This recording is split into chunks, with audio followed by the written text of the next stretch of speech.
Hello friends, today I am going to teach you the summary of Australia by A.D. Hope.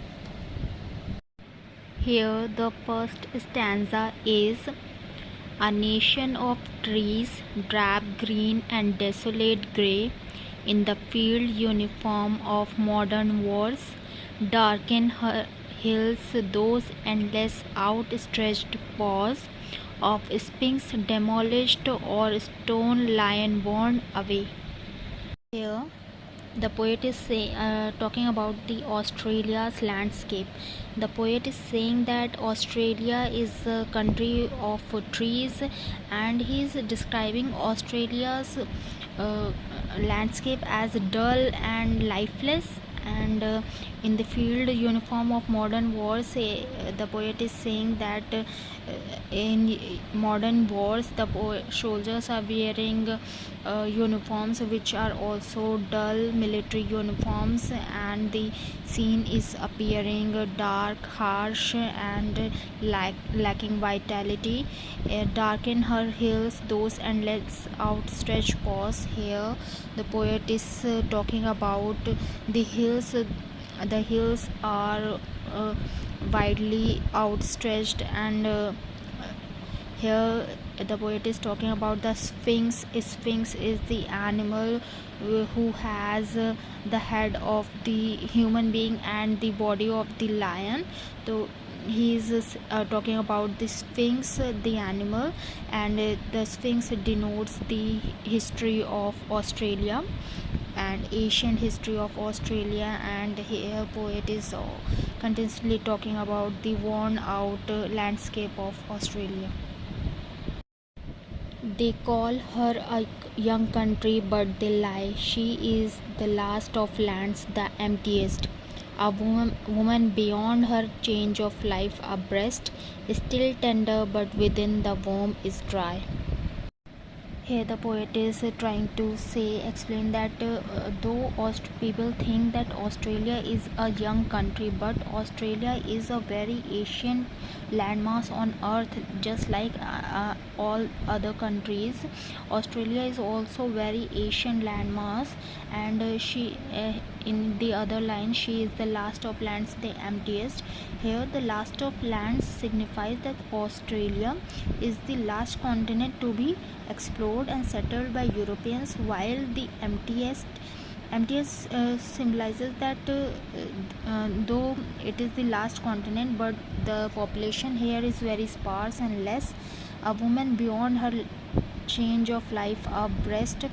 Here the poet is saying that the Australia is just like elderly woman who has passed her menopause, and her breasts are tender, just like any other woman, and it still has natural beauty and nurturing qualities, but the woman's womb is dry, that it is infertile and inability to produce new life.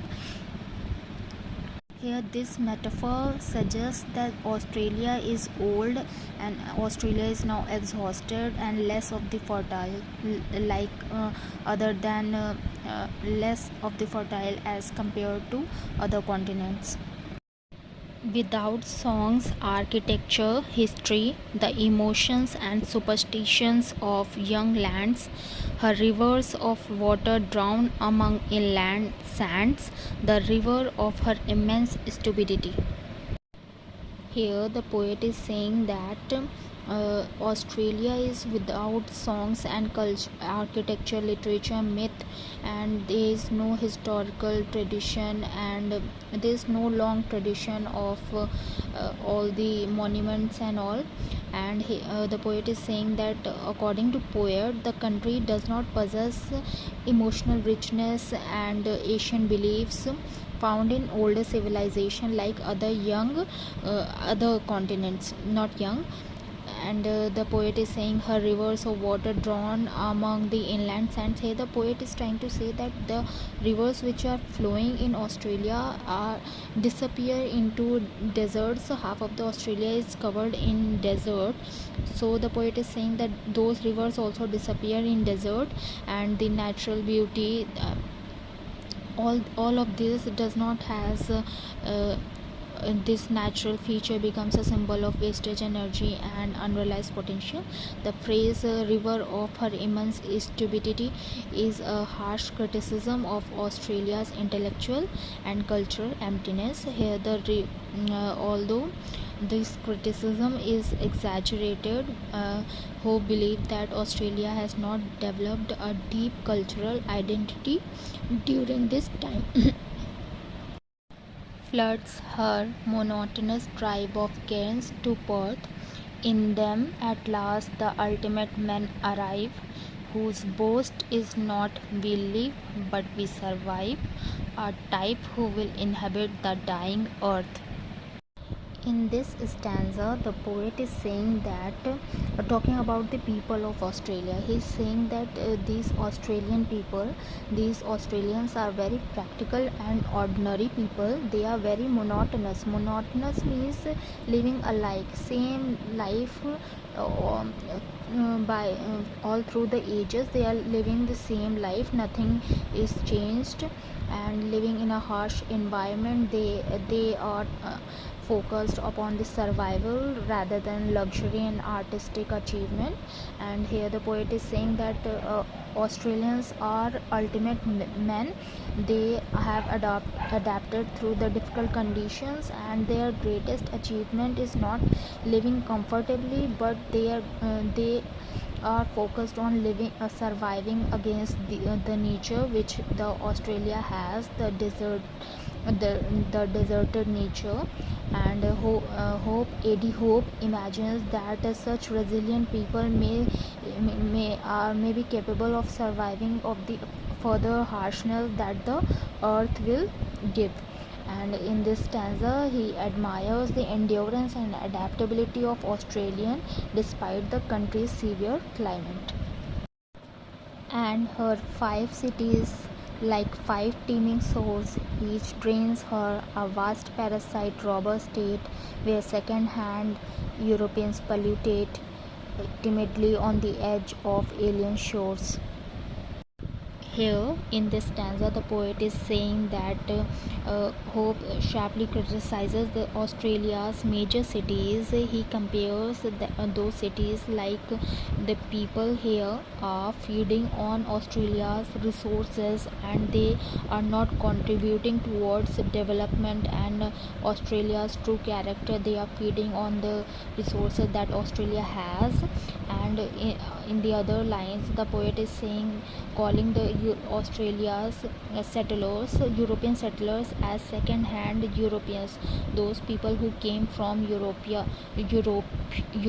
and settled in Australia, those are second-hand Europeans, and they are following European culture and they do not contribute to Australian identity, and they continue to think and behave like Europeans while living on the alien land and living in Australia. They can follow the path of European culture, and the original people of Australia, they feel like they are alien in their own very land.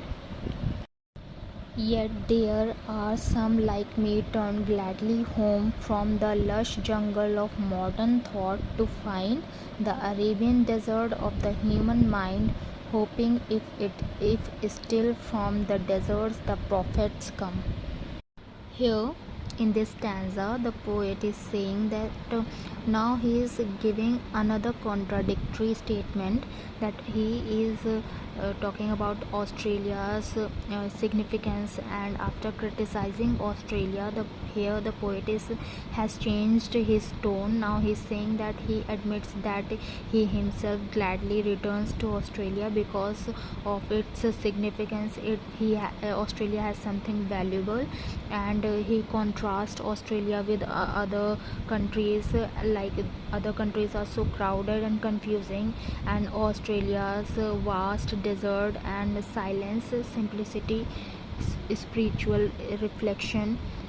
The Australia desert symbolizes spiritual reflection, and throughout history, like Jesus, Muhammad, and Moses, they all have gained spiritual significant divine inspiration in deserts. And Eddie hopes that Australia's wilderness may also bring wisdom and spiritual insights.